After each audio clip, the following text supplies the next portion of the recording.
News India 27 नव्या पिढीचं नवं माध्यम। संपूर्ण नाशिक शहरांमध्ये नाशिक महानगरपालिका व स्मार्ट सिटीच्या कारभारामुळे सामान्य नागरिक हैराण झाला असताना एकीकडे स्मार्ट सिटीच्या नावाखाली मोठा गाजावाजा करत करोडो रुपये खर्च केले जात असताना नाशिककरांना मात्र अनेक त्रासाला सामोरे जायला लागत असून यामध्ये काही जणांचे जीवही गमवावे लागले आहेत। अशा परिस्थितीत नाशिक महानगरपालिका व स्मार्ट सिटीला नाशिककरांशी कुठलाही देणं घेणं न राहता फक्त मनमानी कारभार करायचा आहे।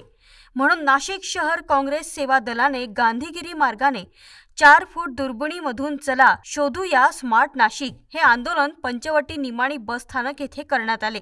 नागरिकांचा या आंदोलनामध्ये मोठा सहभाग दिसून आला। काँग्रेस सेवा दलाने व नागरिकांनी नाशिक महानगरपालिकेने व स्मार्ट सिटीने या प्रश्नांची उत्तरे कधी देणार? संपूर्ण नाशिक शहरामध्ये खड्ड्यांचं साम्राज्य झालं असून याकरिता करोडो रुपये खर्च केले जात आहेत, तरी नाशिक शहर हे खड्ड्यातच दिसून येत आहे। हे पैसे जातात कुठे?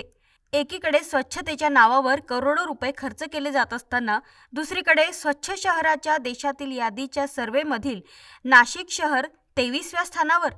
आधुनिक तंत्रज्ञानाच्या नावाखाली करोडो रुपयांची यांत्रिक झाडू महानगरपालिकेने घेतली, ती धूळ खात पडून। अशा अनेक समस्या नाशिक शहरवासियांना पडले असून याकरिताच नाशिक शहर काँग्रेस सेवा दलाच्या या गांधीगिरी मार्गाने केलेल्या आंदोलनाचे नेतृत्व नाशिक शहर काँग्रेसचे अध्यक्ष आकाश छाजेड व नाशिक शहर काँग्रेस सेवा दलाचे अध्यक्ष वसंत ठाकूर यांनी केले।